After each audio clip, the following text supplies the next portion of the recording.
Very good evening, ladies and gentlemen. Big thank you for joining us here at the 8th Ideasfest Brand and Leadership Conclave organized by Whitepage International and iBrands 360, a WCRCINT research company. The research process has been carried out by Whitepage International, and the process evaluators of Ideasfest 2020 is the WCRCINT, the Malcolm McDonald Academy. Ladies and gentlemen, as we all know, the countries were shut. Cities were silenced. Humanity and brands across the globe were facing an unparalleled crisis.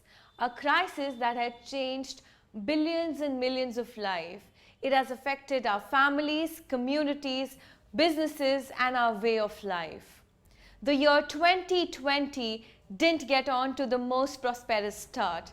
Entire countries under lockdown, widespread travel restrictions, manufacturing closures have become a commonplace due to the coronavirus outbreak. The global economy and the sectors like tourism and supply chains are in total disarray. Even today, months after the World Health Organization declared COVID-19 as a global pandemic, most Indians are spending the majority of time at home, either working for home or working from home. No longer there's a need to purchase a new car, plan a vacation, or for that matter, even buy new clothes. It is often said that one man's loss is another man's gain. While brick-and-mortar stores are getting a big hit, online stores are likely to boom.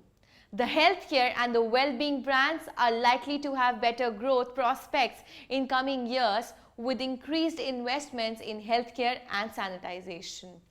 Totally, necessity is the mother of all inventions. We've seen it all, we've agreed to it all. We have seen technology getting stronger under challenging times like these. As events and conferences are experimenting with their online alternatives, we see apps like Zoom and Hangouts topping the charts. Ladies and gentlemen, we must agree that with these challenging and changing trends, we need new rules in the corporate world to fuel a new age economy post-COVID-19. Today is going to be about sharing for the experiments and methods that succeeded in changing the mood of the market. We at Whitepage International and iBrands 360 are proud to celebrate and share the achievements of some of the best brands and leaders 2020 along with marketing marvels. This initiative recognizes and honors best brands and business leaders. After months of rigorous research and evaluation by a panel of honorable jury members and other esteemed industry experts, we are here to throw some light on the brands that have made it to the list and have kept going on strong even in these tough and challenging times. But before we do that, I'd like to introduce our first guest speaker, Professor Malcolm McDonald. Professor Malcolm, the chairman of Malcolm McDonald International. He has been consultant to many major companies from the United Kingdom, Europe, USA, Far East, Southeast Asia, Australasia and Africa. बहुत कुछ हो गया ना, marketing planning, market segmentation, key account management.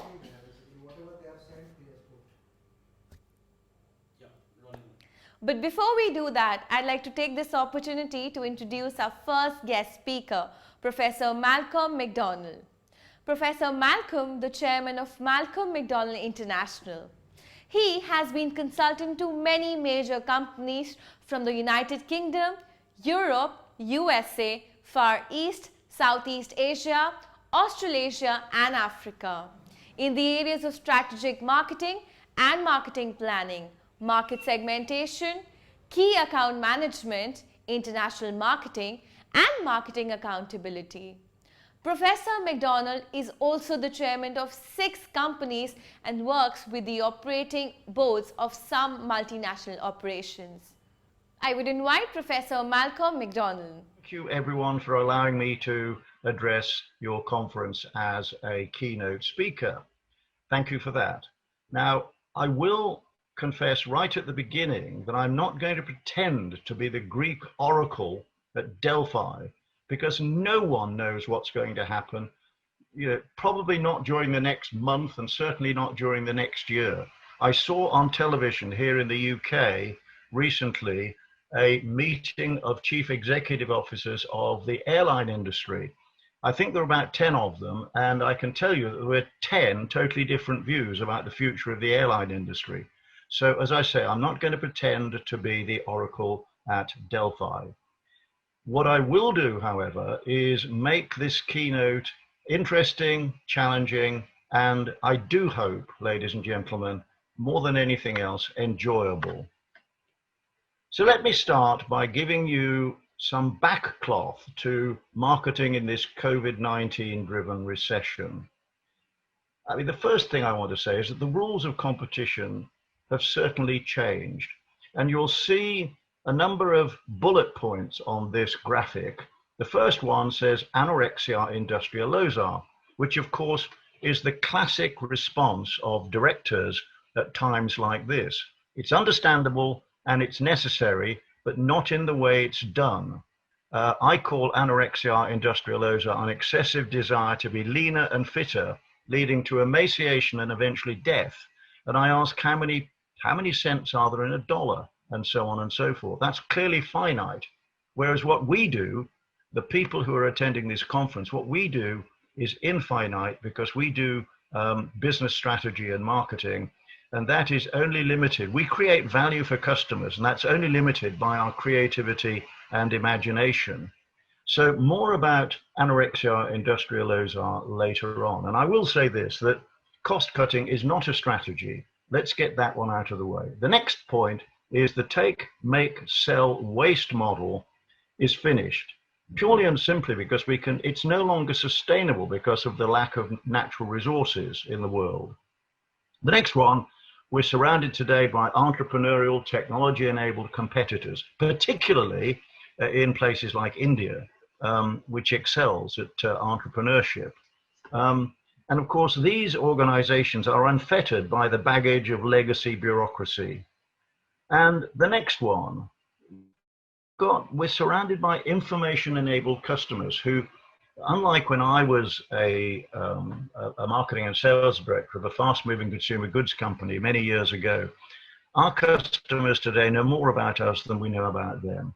The bottom line on it, ladies and gentlemen, and the conclusion is that those who most effectively act in the customer's interests will be the ones who thrive and survive. So let me get started with some advice. You will see from this graphic that over 40 years of research, and incidentally that research, I've got 127 scholarly references to back it up, into the link between long-run financial success and excellent marketing strategies reveal the following. And the excellent strategies are the bullet points on the left. Let me quickly deal with the points on the right, and I'll get those out of the way with one word: product. Product, product, product. Everyone talks about products, but the reality is, and research shows today, that all products in the world are excellent, so it is highly unlikely that any organization will get any differential advantage by having a good product, because all products are excellent. The reality is, ladies and gentlemen, that we're going to get differential advantage by understanding these points on the left. And just very briefly, the first one is understanding markets in depth. Second one is targeting proper needs-based segments, not that nonsense about socioeconomics and demographics and the like, but proper needs-based segments. Making a specific offer to each segment, and this is the bottom line on it all, apart from, of course, anticipating the future as opposed to just reacting to it. The penultimate bullet point here is have clear differentiation, positioning, and branding. And I'll say more about branding in a few moments' time. This next point is a blinding glimpse of the obvious. In times like this, times of recession, we have to be ruthless. And you'll recognize this as the Lorenz curve, Pareto's law, the 80-20 rule. And we know that, generally speaking, the rule applies that about 20% of the input that you put in will result in 80% of the desired results. But I mean, I give you a quick example. When I was running a business school some years ago, I was getting very stressed because of the workload, and I decided to listen to my own teaching. So I made a note of everything I'd been doing, decisions I was taking over a 3-month period. Then one weekend, I analyzed them under certain headings, and guess what I discovered? Yes, of course, the 20% of the decisions I'd been making delivered about 80% of the benefits to the business school. What had I been doing? How had I been running my life? I'd been marmalading myself across the whole of the in-tray, and not prioritizing the way I should do. And after that, I must say the productivity went up and the benefits to the business school went up. So it's exactly the same in business, ladies and gentlemen. And this is the point. You've got to identify at times like this your core market of primary customers. And if you can delight this group with selected differential offers, you'll have a resilient customer base. But trying to delight everyone with all of your offers guarantees average service that would delight no one. You could, if you wanted, have a company motto that says the good thing about being mediocre is you're always at your best, and nobody wants to be like that. So the point is, I'll just say it again, trying to delight everyone with all of your offers guarantees average. I'll get to my penultimate slide, and these are, I mean, there are obviously more than 6, but I've just put 6 of the ones that strike me as being very important at times like this. The first one is, and I've just mentioned this, focus on the markets and customers you want to keep in the long term. And this is most important. Understand the value required by customers, these customers, and quantify it financially. It's a remarkable statistic, ladies and gentlemen, that certainly in the UK, the research that I've done shows that about 3% of companies have financially quantified value propositions. And it makes me wonder what on earth marketers think their role is. And it's not surprising that so many customers buy on price because they can buy similar things everywhere. The third one, remember that profit is the result of doing something customers value. And of course, it's a poor company indeed that makes only profit. The fourth bullet point, value is what customers need, not what you're trying to sell them. And now, I said I'd come back to it. Yes, of course, reduce costs in unproductive areas of the business, most important, but do it with intelligence and with humanity. And the last point, another blinding glimpse of the obvious, don't do the wrong things well, do the right things well. And to summarize all of this, keep the heart of products, key customers, and I'll say a few things about this in a moment. Above all, protect your brand. And this is my last slide, which I hope you will find motivating, ladies and gentlemen.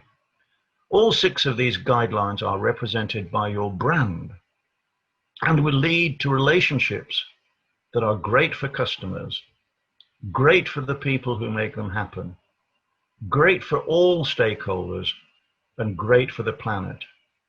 What in business could be more satisfying than achieving this? And so I go away smiling. Great brands will always shine bright and give us hope in the dark cloud of COVID-19. So let us all look forward with optimism and enthusiasm to the post-COVID era. So, ladies and gentlemen, keep working hard and keep smiling, and I wish you a happy conference. Thank you for listening to me. Thank you, Professor Malcolm, for enlightening our audiences with such valuable insights. Our next keynote speaker is Mr. Taha Coburn. Taha is the chairperson of the UK Asian Business Council, UK ABC. In addition, the managing director of Monkey Consulting Limited, where he specializes in multinational business growth and marketing, focusing on the following sectors: technology, media, healthcare, renewable and green energy, education and sports, and real estate. His 20 years business experience and expertise stretches across a range of regional areas including the United Kingdom, Europe, Asia and Africa. He deals closely with the public sector in India, advising on diverse initiatives in the technology sector.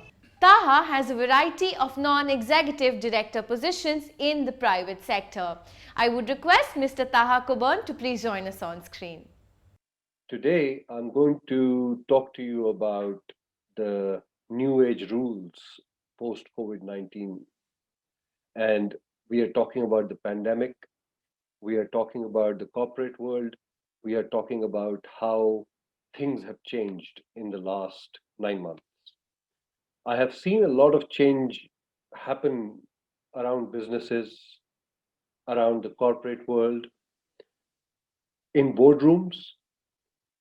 I am talking to you through an online platform today, whereas under normal circumstances, I would have been in between you and we would have had our normal physical interaction.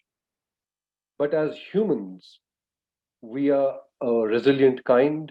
We have evolved out of the most difficult situations, and I'm sure we will evolve out of the pandemic too. Under these circumstances, in the last 9 months, I have seen how businesses have evolved. We, again, as humans, are intelligent people. I have seen how the corporate world is changing, has changed. Uh, Board meetings have gone online.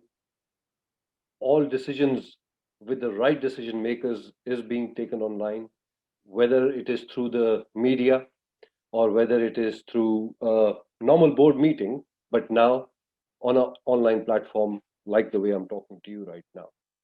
I have seen startups in this period of time, and I will give you some examples about these startups that I've seen, and they have done brilliantly well, even during the pandemic that we have seen so far. People who were doing, your normal jobs, a 9 to 5, going to office, they have come up with these brilliant ideas. Let me give you an example of a company in the UK.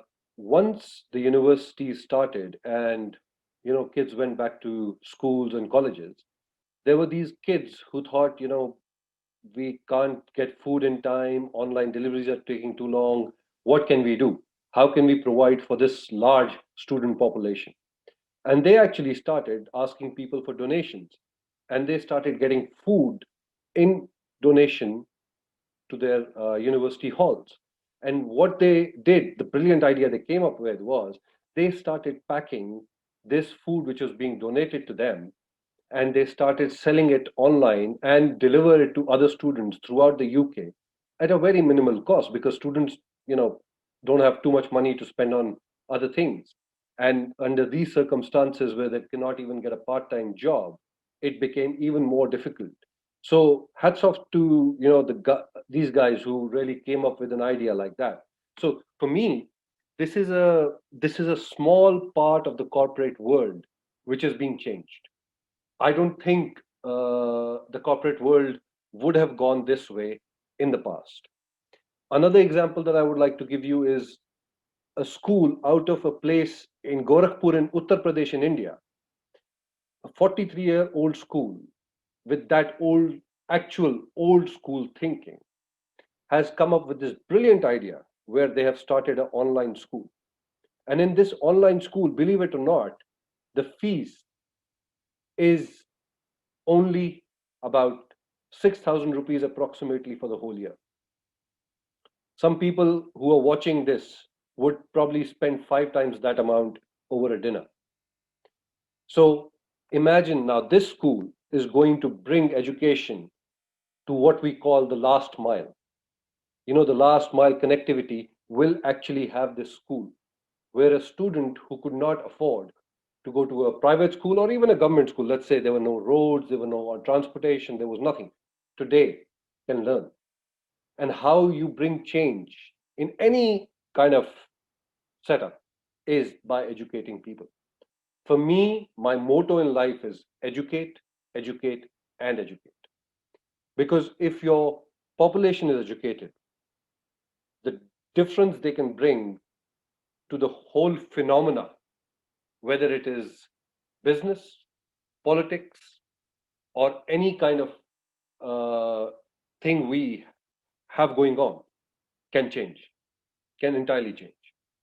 Another startup that I would like to talk about today is a search engine, which is specifically again designed for kids, students. Because today, if your 8-year-old goes on Google and by mistake searches for something they should not see, Google doesn't have an idea not to throw up that search on them and related items. Whereas this company has come up with a search engine which is aimed at primary schools, and it's backed by artificial intelligence. And you will think why I'm bringing all these topics. I will explain it after I've explained the startups to you. So the platform learns how a student is searching for whatever education material they're searching for.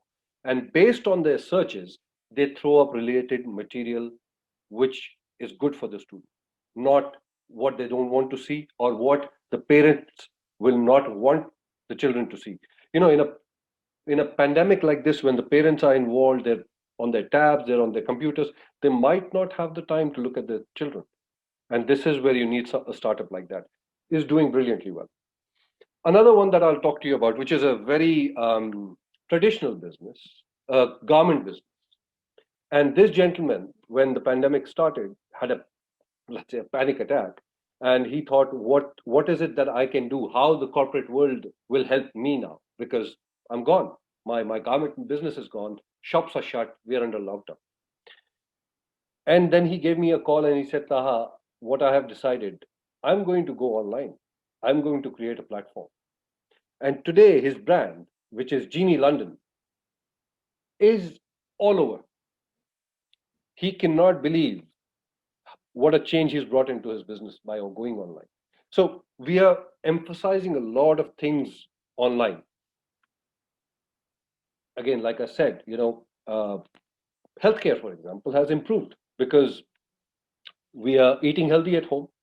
We are walking more, we are exercising more because we have the time. And you will think, how do we have this time? Because I'm not spending 3 hours commuting. I'm not in a car. I'm not in a tube. I'm not in a train. So these 3 hours that I have, I'm exercising. Although, you can see I've put on a few pounds. I'm sorry to say that, but maybe the camera also brings it out. Pollution has improved all over the world. I mean, in Delhi, blue sky was seen after probably 30 years. So a lot of changes have happened because of the pandemic. Um, the property scenario has changed worldwide. You know, some properties have become affordable, some properties are not affordable. Commercial rents have come down, residential rents have come down. So there is a lot of things which are helping people, maybe in business or maybe out of business. But the world is changing probably for the good, I believe. The government policies are changing. I'm going to talk about a UK government policy, which was eat out, help out. When the lockdown was the first lockdown was over, they gave the hospitality industry a sigh of relief by bringing in this policy wherein when people were going out to eat between Monday to Wednesday, half of their bill was paid by the government, which again is unheard of. A government wouldn't have done that before to help anybody. And this is the kind of change we are seeing in the corporate world. I'll come to media. The way we are consuming media is very different now. Your online media platforms have seen a growth of about 500%. Disney Plus, Discovery Plus, Netflix, Amazon Prime. And talking about Amazon, today Amazon's share is trading at the highest in the world. Who could have thought about these online platforms being the way the world would be interacting? Maybe with the news, maybe with the general entertainment, or maybe whatever we are watching. There are no cinemas around today. You can't go to a cinema. So your entertainment is through these online platforms. Talking about all of this, you have to see in the background, the corporate world has changed. The way the business is being done is changed. Why? Because today our interaction is through an online medium. Today our interactions are become more focused because maybe you're in office, you're physically there, you meet, you have a coffee, you have a tea, time is spent differently. But today you're just spending time on the task given to you. And this is where I think we are bringing out the optimum from an employee. We are bringing out the optimum from a manager. We are bringing out an optimum from everybody who's a part of the business. So the corporate world will see more changes. We have seen the hospitality industry has taken a big hit. We have seen the airline industry has taken a big hit. So, in my opinion, there will be substitutes and there will be more innovations. Artificial intelligence, which we spoke about, blockchain that we spoke about earlier, is going to become pivotal. Businesses will pivot. They will pivot towards artificial intelligence. They will pivot towards blockchain. Talking about blockchain, uh, United Kingdom has made it mandatory that once a product enters the borders of United Kingdom, we want to know where exactly was that product sourced from. We are talking about in the form of I'm wearing a suit. If my coat came from Vietnam, we want to know where did the cotton or the wool came from. And that's where the blockchain ledger will come into play. We will use more artificial intelligence in knowing human behavior. We will use more artificial intelligence not just for human behavior but even for virology purposes. For a pandemic like this, how can we resolve issues and how can we make the workforce which is in our corporate world come up to speed to this?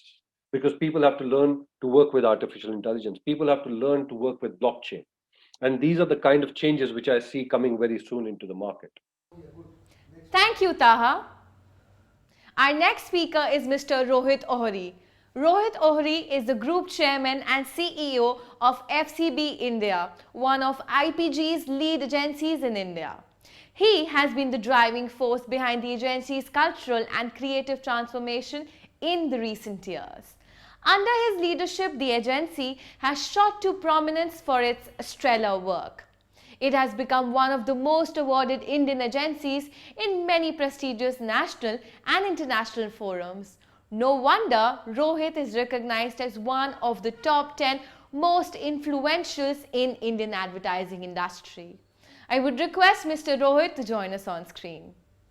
Hi, strategies for a post COVID world.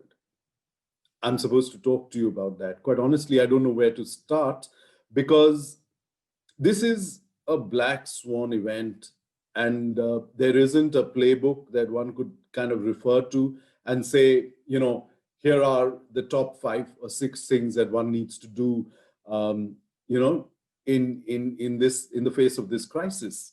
So the way we're looking at 2021 at FCB India is really to simplify the complexity, because when the situation is so unpredictable and so complex and so uncertain, I think a simple but clear strategy is perhaps the most important. And they say, in times of crisis, go back to what the agency has been created for. And our whole vision and mission has really been to put creative excellence at the center of everything that we do. And that's something that we want to kind of go back to and say that, that is going to be the heart of everything that we do going forward, really. Because while there is a lot of uncertainty, a lot of complexity all around us, I think it is very important in this kind of a situation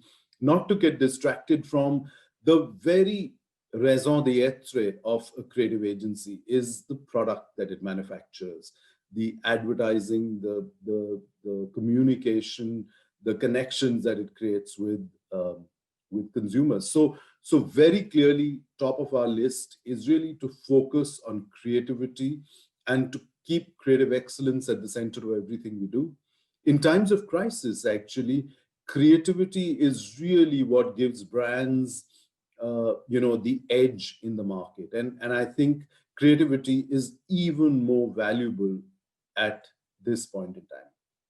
The other thing that we are really, looking at very, very closely is really this whole reinvention piece. And what we're saying is that it's very important in this construct for the agency to reinvent its business model, to reinvent the way it does business, to reinvent the way it thinks about communication for brands.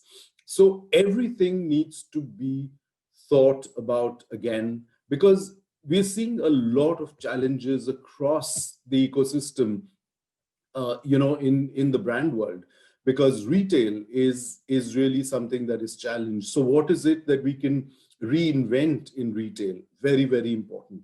What is it that we can reinvent in brand experiences? Because brand experiences that were physically created, were created offline, today need to be recreated online. And that becomes a critical new skill. So this whole thing about reinventing and learning these new skills that are very important in this phase are critical. So reinventing the business model, reinventing the talent base and the way we work, because I think it's very hard for us to as a creative agency bring all these talents within the agency's remit. So it's an interesting way to look at, open sourcing, collaborating with the best in the market, and working the way, new age companies need to work, really about keeping collaboration and,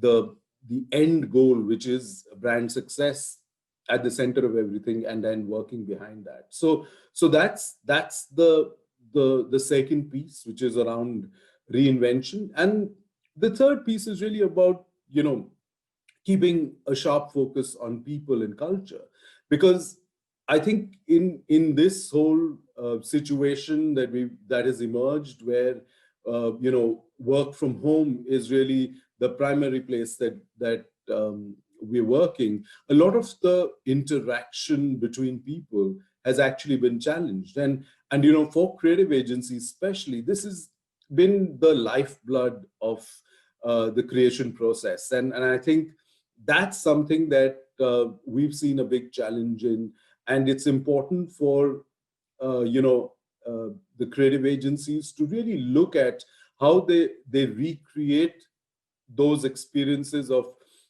brainstorming, problem solving, working together, collaborating, and building ideas to greatness is really something that agencies need to remodel and rework their internal systems, and come up with ways of building and filling those gaps. And culture, that's the other big piece. Regardless of creative agencies, is something that every organization needs to make sure that they're continuously building the organizational culture, even though there isn't a direct interaction with other members of the organization, because culture finally is not in the walls of an office or a company or a building. It really lives in the people and the leadership, and it's about behavior of the organization. So that needs to be replicated as well, and I think strategies around that are really, really critical.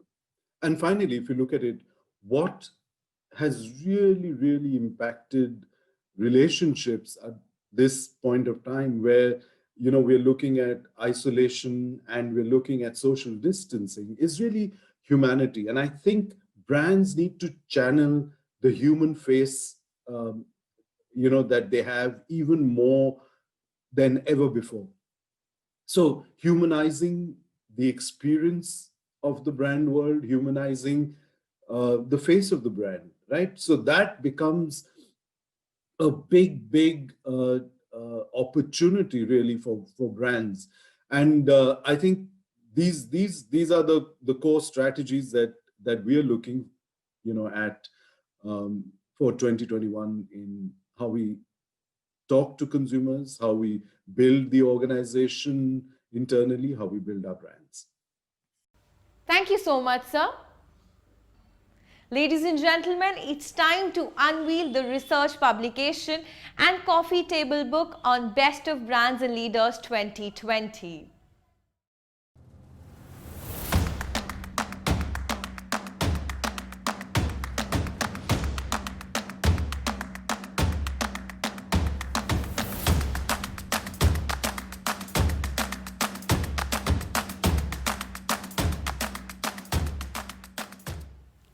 Ladies and gentlemen, it's time for our next speaker, Ms. Harsha Solanki, to deliver a keynote to our audience today. Harsha Solanki is the Managing Director of InfoBip. She supervises InfoBip India, Sri Lanka, Bangladesh and Nepal. Her work at InfoBip is noteworthy, having quadrupled the turnover of the enterprise in the last 4 years. I would request Ms. Harsha Solanki to join us on screen. Thank you for the introduction. Hello and welcome everyone. It's a pleasure to be part of this forum and express my views on why connected customer experience is imperative in today's world. Customers, as we know, are all unique in one or the other way, but only a few brands understand this. Over the next 10 minutes, I'll take you through a few slides and talk about how you can actually place each customer where they have to be, in the center of the purchase experience. Whether you're in tech, retail, travel and hospitality, banking, government, or any other industry, the challenge of having the right understanding of the customer always persists. But it's the ability to put the customer at the center of your digital strategy, orchestrate a full customer journey for them, and deliver the world-class end-to-end experiences they expect. That separates the leaders from the laggards in any industry. So what does this strip hint at? I think the message is pretty clear. No matter how many different channels you introduce, unless you've created a seamless integration and transition between these channels, your experience will never get distinguished. Meeting and engaging with omni-channel consumers at the right moment requires investing in an increasingly diverse channel mix. And of course, we all know this is easier said than done. But the most important thing, if you can't be everywhere, then at the least, be in the right place. The fundamental truth and challenge faced by every business today is people buy experiences, not products, period. Products used to be the basis of differentiation, but not anymore. Businesses must now deliver great experiences to win in an increasingly competitive world, competing for the hearts and minds of their customers, and exceeding their ever-increasing expectations at every point in the journey. As David J. Greer, a famous motivational speaker, entrepreneur, and writer, rightly said, a customer talking about their experience with you is worth 10 times that which you write or say about yourself. We know this holds to be true in our day-to-day experience as consumers, with shopping, banking, or just enjoying a cup of coffee.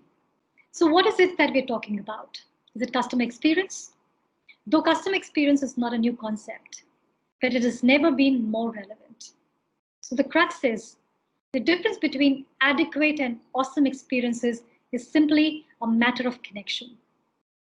Great experiences are born from internal connectivity that brings data together so it can become something even more important. In today's world, if one can order a car in a couple of minutes, why can't he order the window blinds or a fish tank or software for that matter? That's the power of data, customer enablement, and advantage of making them stay connected. Your customers have set the bar very high for seamless, personalized, and instant experiences, because that's what they have seen all around them. Take it with a pinch of salt. They don't care if that's not the way it's typically done in your industry. If they see it once, they want it every time. We as industry players need to read their minds, sense their need, and react to it accordingly. Be it picking up the most preferred channel of communication and reach out to them, or bring in personalization in every step to make them loyal towards the brand. Building a great experience sounds like a simple idea, but delivering it is much tougher. Customers like brands to value them, respect them, and delight them like the individuals they are. But as agility, digitization, the rise of digital devices accelerate, impressing customers has never been so hard. So, what does today's connected customer look like? So looking at the pie breakup, eMarketer's research shows around 43% of the millennial internet user research online but always end up buying in store, which means they have all the means and time to do so. Whereas 20% of them research and shop online. While this data is from November 2019, which is pre-COVID era, I'm sure the numbers as on today would look more promising towards their being digital. So during a global pandemic, as a digital-first customer behaviors are accelerating, delivering the basics combined with empathetic, connected, and innovative cross and omnichannel experiences are now matters of necessity.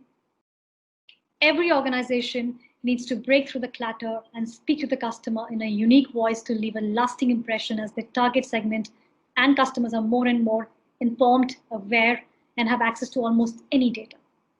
It means transforming how you function as an enterprise, always on, knowing the past, and forestalling the future across every device, channel, and moment. But if asked what are the typical characteristics of a connected customer, then here it is how it looks like. Well-informed and practical, leverages mobile, social media, and other digital channels to better understand a brand's promise, product, features, and pricing, etc. Values personalization, appreciates brands that customize products and services for their personal benefit and adapts various aspects of Internet of Things to create a lifestyle they desire. Brand influencers, shares personal experiences and feedback on the interaction with brands and their products, which influences their view of social circles. Expects immediate results, considers time a precious commodity, and values an efficient customer experience across multiple channels in real time. Last but not the least, wants authenticity, prefers fewer barriers between company and customer, expects a consistent experience across all channels of a brand they interact with. So today's customers are driven by new demands and expectations for immediacy, connectivity, and frictionless experience in every channel. Achieving this requires a complete rethink of how you operate and a radically different cadence of running your business. It involves putting the customer at the center, designing to optimize every stage of the customer journey, right from discovery to try, buy, use, all the way through renewals, driven at every level and function across all regions. So some more facts to prove how millennials are way ahead in proving their loyalty or association to the digital world and are at the forefront of being natives. Digital natives, or millennials as we call them, have natural instincts about how to optimally make use of their smartphones, be it for research or for making a purchase. They are much better at multitasking than digital immigrants. Millennials are generally twice likely to be digital natives. However, even baby boomers are connecting online and offline journeys. Millennials have high expectations about user interfaces and are confident in their skills. So for organizations to create loyalty with millennials, brands need to first cover the basics. That means top-notch service, top-notch customer service, and quick individualized responses to the channels they use and they are active on. For example, social media or chat apps, etc. So why should you care? Well, there are 6 compelling data-backed reasons on why you should start caring about connected customer experiences. So 84% of customers say the experience a company provides is as important as its products and services. Whereas 73% of customers say one extraordinary experience raises the expectation of other companies. And 66% of customers are willing to pay more for a great experience. Companies that align marketing efforts to the customer journey have 50% greater ROI than those that don't. And offering a better customer experience drives better and more positive word of mouth, leading to 2.5 times more revenue from referrals. And companies that proactively manage customer journeys enjoy over 13 times more cross and upsell revenue. The connected customer data is the key to architecting connected customer experience. Each step of the customer journey must be choreographed to be consistent, contextualized, and captivating. On the contrary, despite being technologically equipped, most enterprises today can't keep up with the customers' high expectations for personalization. And the challenges extend beyond technology. Business can be paralyzed by organizational silos and a lack of process, unable to execute on a customer engagement strategy. So, where to start from? So, meeting consumer expectations and rising above the competition require brands to create experiences that stand out. Brought on by sustained changes in digitally enabled consumer preferences, today, experiences matter more than ever, with the key challenge of taking various channels, products, and services and truly personalizing the offering to a one-to-one level. That requires transforming various sources of data into a clear view of each and every customer and making transactions between channels so seamless that the customer can't see the transitions or know the difference. So, in this pandemic era, the maturity from classical marketing to connected customer experience is indeed the right path. Marketers are increasing the adoption and enhancing important phygital touchpoints while ensuring they complement each other collectively. To thrive during the turbulent times, where customers expect brands to be relevant, genuine, and empathetic, the experience creators will have to start from scratch. So first and foremost, brands need to be empathetic. From your customers and employees to how your systems work together. They need to develop a customer-centric enterprise based on humans helping humans. Think of technology as the enabler. Next, regardless of how they connect with brands, at the end of the day, customers just want to feel like they matter to your brand. The future of customer experience lies in the ability to balance the art of empathy and science of technology, which translates into aha moments and actionable insights. Milliseconds make the journey. True compelling experience only happens if you master the art of designing for speed and scale, unified data, content, and workflows. Customers have expectations for a seamless, if not effortless, integrated brand experience in any and all channels. If they're not there to meet the expectation, they will simply move on to another brand who will. This is the time when the world is exposed to various threats and challenges where no one is operating from a best-in-class pandemic playbook. Brands and marketers must become the very people they're trying to reach, which means by anticipating their emotions, using predictive analysis, and prescribing next best actions to satisfy customer needs in a personalized way, which is fast, easy, and give them a unique experience, which is unforgettable, satisfactory, recommendable, memorable, epic, positive, differentiating, etc. In a nutshell, it has to be a 5-star experience. They have the options and purchasing decision. You decide if you're in or you're out. And finally, a brief about Infobip. Infobip powers enterprises to deliver messages across any channel, any device, at any time, and anywhere worldwide.